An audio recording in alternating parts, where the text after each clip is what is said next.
Hello fellow adventurers and collectors, Filmaholic here. On today's episode we're going to be looking at a new body.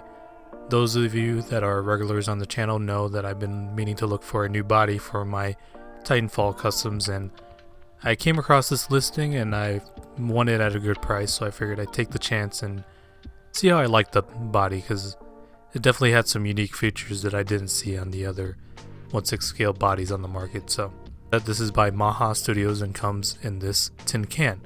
Now, I'm not sure if they're all going to end up like this, but the seller did note that the tin can itself was dented, and fortunately enough the contents inside weren't damaged or anything, so that wasn't a concern of mine.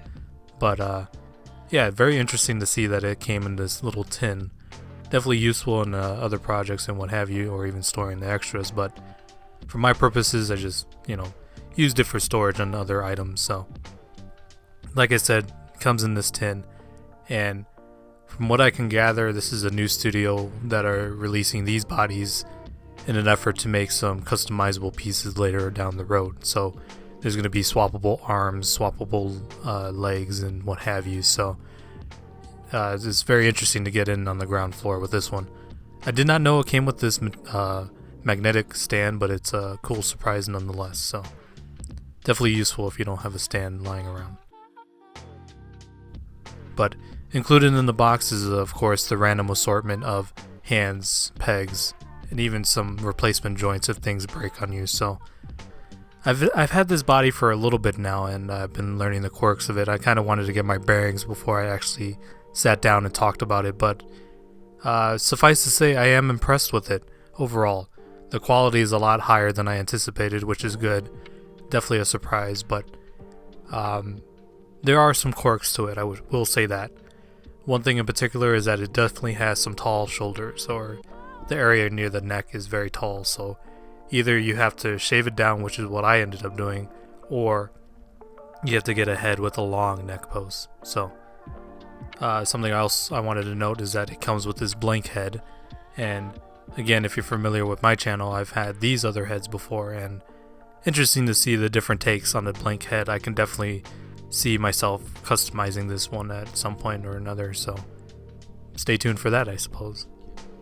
But again, going back to the quirks of this body, I ended up shaving some of the shoulder socket and the top portion of the neck just because it encroached into that space a little bit too much and limited the articulation. And suffice to say, I actually went ahead and bought another one. So as you can see here, compared to what I originally had, again, didn't have the exact range of motion, but the build quality is definitely there, and being able to customize pieces in the long run will definitely help in my creative endeavor with this project. So it's very cool to see. Something else I did modify was that I had added some thigh thickeners. Definitely a recommended thing on my part, because it seems a little bit too narrow in the legs. I would recommend this body for like suited figures that aren't necessarily doing dynamic poses, but if you're willing to do the modifications, I think it works well for anything else you're working on.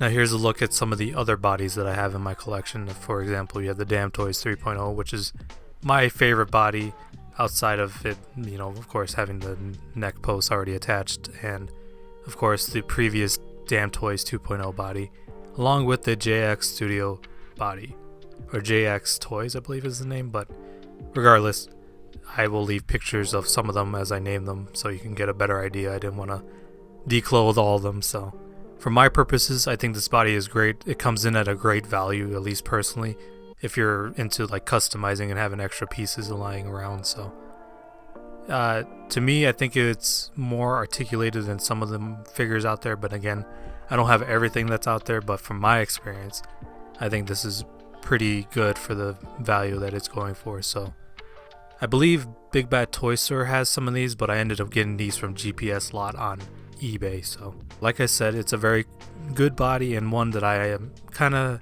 leaning towards for my future projects, but I kind of want to see what else is out there. So with all that said and done, I thank you all for watching, and if you liked what you saw here, please like, comment, and or subscribe. I'd very much appreciate it. I'll catch you all next time.